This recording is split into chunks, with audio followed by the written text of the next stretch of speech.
Hi friends, இன்றைக்கி பார்த்தீங்கன்னா மாட்டுக்கு தண்ணி தாங்க வைக்க போகிறோம். வாங்க பார்க்கலாம். ஃபஸ்ட்டு இந்த கழனி தண்ணியை இந்த மாட்டுக்கு நடுமாட்டுக்கு வச்சிடலாங்க.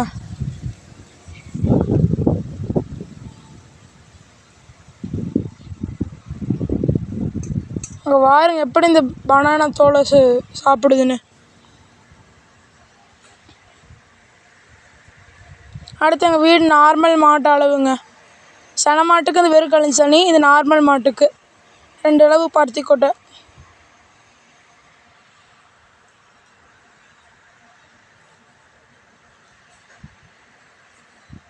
அதுக்கடுத்து மக்காச்சோள மாவு, அது ஒரு கப்பு ஓரளவு.